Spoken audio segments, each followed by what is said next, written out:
Hello friends, आपका मेरे YouTube channel Seema's cooking में स्वागत है। आई होप आप सब बहुत अच्छे होंगे। तो चलिए स्टार्ट करते हैं हम आज की रेसिपी। तो आज की रेसिपी के लिए हमने यहाँ पे कुछ ड्राई फ्रूट्स ले लिए हैं और थोड़े से हमने चने ले लिए हैं। तो आप चाहें तो सत्तू से भी ये रेसिपी बना सकते हैं। तो चलिए रेसिपी देख लेते हैं। तो सबसे पहले हमने क्या किया है, मखाने को भून लिया है और डेसिकेटेड कोकोनट भून लिया है। तो हमने ड्राई रोस्ट किया है, उसमें कोई भी घी वगैरह नहीं डालेंगे, बिल्कुल ड्राई रोस्ट करना है। अब हम यहाँ पे सफ़ेद वाली तिल ले लेते हैं। तो सफ़ेद वाली तिल को भी हमने फ्राई कर लिया है। अब यहाँ पे कुछ सीड्स ले लेंगे, जैसे पम्पकिन सीड्स और बादाम, इन दोनों को भी मैंने ड्राई रोस्ट कर लिया है। तो फ्रेंड्स, यहाँ पे रोस्ट करने के लिए हमें बिल्कुल भी घी या तेल कुछ भी डालने की ज़रूरत नहीं है, हमें ड्राई रोस्ट करना है। तो अब हम क्या करेंगे कि ये सारी चीज़ें हमने रोस्ट करके रख ली हैं। अब हम क्या करते हैं कि गुड़ ले लेंगे। तो यहाँ पे हमने आधा किलो गुड़ लिया है।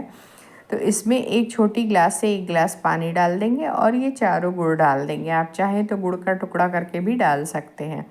अब हम क्या करेंगे, जब तक हमारी ये चाशनी गुड़ की बन रही है ना, तब तक हम इन सारी चीज़ों का पाउडर बना लेते हैं। तो यहाँ पे हम बिल्कुल फ़ाइन पाउडर बनाएंगे। तो जैसे हमने सबसे पहले रोस्टेड चना ले लिया है, इसका एक फ़ाइन पाउडर बना लेंगे अच्छे से। अगर आपके पास पहले से सत्तू हो तो आप सत्तू भी ले सकते हैं। तो बस इसे हमने छिलके के साथ पीस लिया है। छिलका हटाना नहीं है, क्योंकि छिलका बहुत ही बेनिफिशियल होता है हेल्थ के लिए।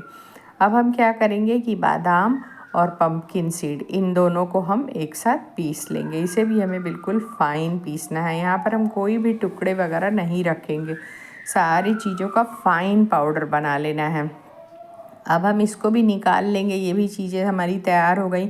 इसी तरह जो कुछ भी हमारे पास है, सारी चीज़ें हम पीस लेंगे। तो अब हम तिल को भी पीस लेते हैं। आप चाहें तो थोड़ा सा तिल खड़ा भी डाल सकते हैं। तो यहाँ पे हमने थोड़े से तिल, ये है कि अगर रखना है तो आप रख सकते हैं, बाकी हमने यहाँ पर इसे थोड़ा सा दरदरा कर दिया है। तो बस ये तिल भी हमारा पिस गया। अब ये सारी चीज़ें हम एक साथ मिक्स कर देंगे।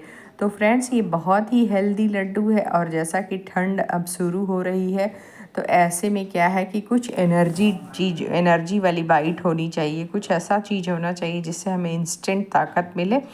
और ये है कि जाड़े के दिनों में वो हमें ठंड से भी बचाए।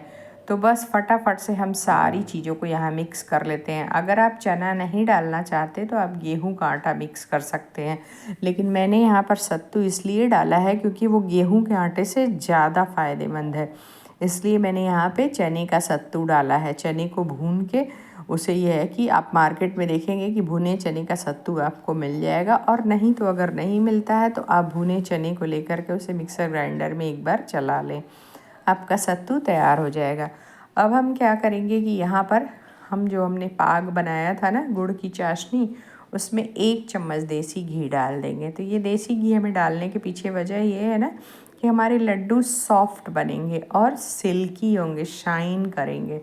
तो चलिए, अब इसमें बस 1 से 2 उबाल आ जाएगा तो हम गैस को बंद कर देंगे। बहुत ज़्यादा यहाँ पर हमें नहीं पकाना है। अगर आप बहुत ज़्यादा पकाएंगे तो लड्डू हार्ड बनेंगे।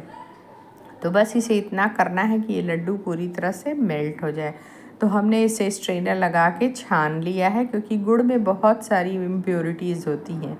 अब हम क्या करेंगे कि ये जो हमारा मिक्सचर था ना, मखाने, पम्पकिन सीड, बादाम और भुने हुए चने और तिल, ये सब की का जो हमारे पास मिक्सचर था ना, उसमें हम इस पाग को डाल देंगे। ये जो गुड़ की चाशनी हमने बनाई है ना, इसे थोड़ा थोड़ा करके डालेंगे, एक साथ हम सारा नहीं डालेंगे। तो हमें इतना देखना है कि वो बहुत ज़्यादा ऐसा ना हो कि बहुत ज़्यादा हो गया, इसलिए हमें थोड़ा थोड़ा ही डालना है। तो बस इस तरह से हम इसे मिला लेंगे। और इतने में हमें क्या करना है, अब इसे छोड़ देना है। अब इसमें हम ज़्यादा नहीं मिलाएंगे। तो हल्का सा इसे ठंडा हो जाने देंगे। उसके बाद हाथों में हम थोड़ा सा देसी घी लगाएंगे और इसके गोल गोल से लड्डू बना लेंगे। तो बस इस तरह से लड्डू का शेप इसे हम दे देंगे।